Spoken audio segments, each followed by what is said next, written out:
I think, sorry, the first program that produced an output from LaTeX, from a LaTeX file, was the LaTeX document system, if you like, the LaTeX format. So you want to produce documents, you produce a format that allows you to do them, and the shortest route between 2 points is a straight line. So there's the LaTeX format, and then there's the LaTeX system that people such as Frank Mittelbach and others now maintain. And that's the straight line between PDF as output and a LaTeX file as input. And if you only need to build one road and you're on a flat surface, it might as well be a straight line. Now, LaTeX to HTML was a successor, came out a couple of years, as I recall, after HTML was introduced, and that read the LaTeX file and did its best to produce an HTML file. So that was the first example of LaTeX having multiple outputs. And it was quite widely used, and I still see a lot of documentation out there on the web that is produced using LaTeX to HTML. I think mostly it's fairly stale documentation, but it's still out there.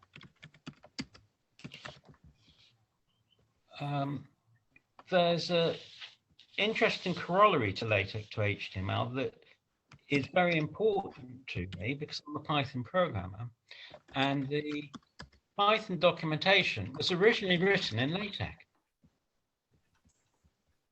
This is quite important. The Python documentation was originally written in LaTeX, and a customized version of LaTeX to HTML was used to produce the HTML pages. And that continued until about 2002 or something like that. And the Python community found that this route didn't give them what they wanted on the HTML pages.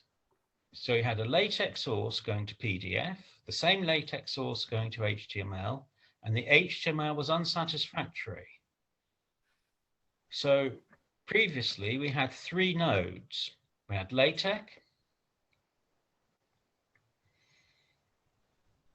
PDF, and HTML. And they introduced a 3rd node, which they called restructured text. So you write the document in restructured text. It can be translated, it can be read in to form a document tree. From that document tree, they can produce LaTeX and then hence PDF, or they can produce HTML. And the Python documentation is now pretty good. It's one of the best documented open source programming languages. There's quite an interesting thing about the Python documentation is that Python allows you to put what's called a docstring as part of your function definition.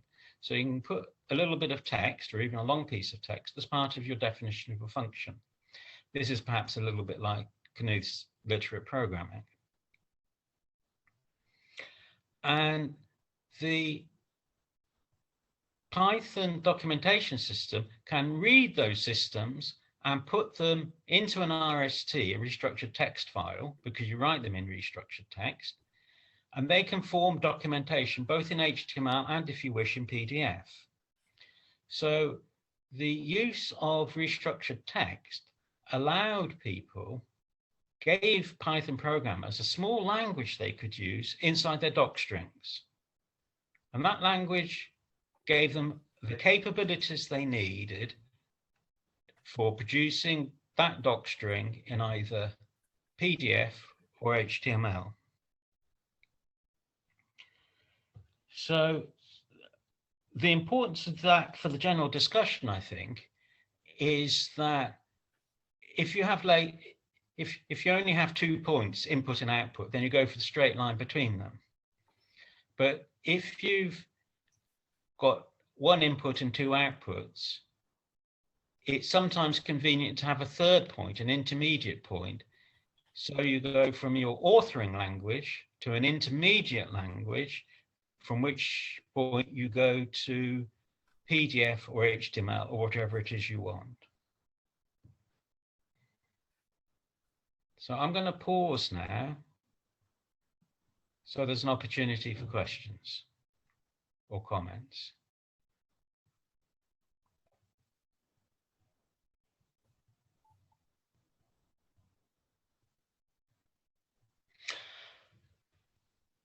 Okay, I think now is a good time to mention Pandoc, because Pandoc is like a telephone exchange, or tries to be.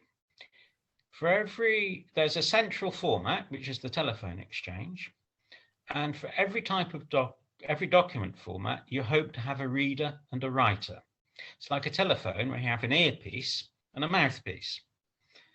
So if you have an earpiece and a mouthpiece for your document format that is interoperable with the core of Pandoc, you are now interoperable with every other system that has a compatible mouthpiece and earpiece. So it's exactly like telephone exchange. And putting aside the niggles of things not working properly, there's something called the network effect. If I've got one fax machine and I'm the only person that's got a fax machine, it's useless because I need another fax machine to send the fax to. When there are two fax machines, the two of us can have a merry old conversation. When there's a third fax machine, there are two more possibilities of conversation. When there's a fourth fax machine, there are three more possibilities of conversation. When there are 1,000 fax machines, there's approximately 500,000 more opportunities for conversation between fax machines. So this is what's called the network effect. The social value of a network grows with the square of the number of nodes. And that requires a common standard, and Pandoc, at least for the people that participate in it, provide a common standard. We sort of saw that in a mini scale when we talked about Python and RST, where there was a sort of intermediate form, which actually wasn't RST, it was the tree that was produced when you read an RST file. You never read RST yourself unless you're the RST parser. You just read the tree that the RST created. And today, when you deal with XML, all the XML software has a parser, and you never look at the XML file unless you're the parser. If you're the parser, then you create a tree, and other systems use that tree. Similarly, if by transformation you've created a tree, you never write XML from it.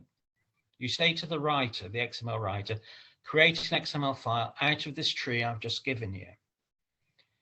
The great benefit of this in the XML world is as long as your programming confines itself to transformations on XML trees, you never have to worry about reading or writing. You just have to worry about the trees, which is really the main purpose of the whole thing. And there's a programming language called XSLT, which is a bit like Haskell and Elm, which has been mentioned twice before, in that it's a pure functional language. That means you simply make statements, and when you've made enough statements, you're finished. I'll come back to functional languages later because I'm trying to do 5-minute snippets. So I'm going to stop again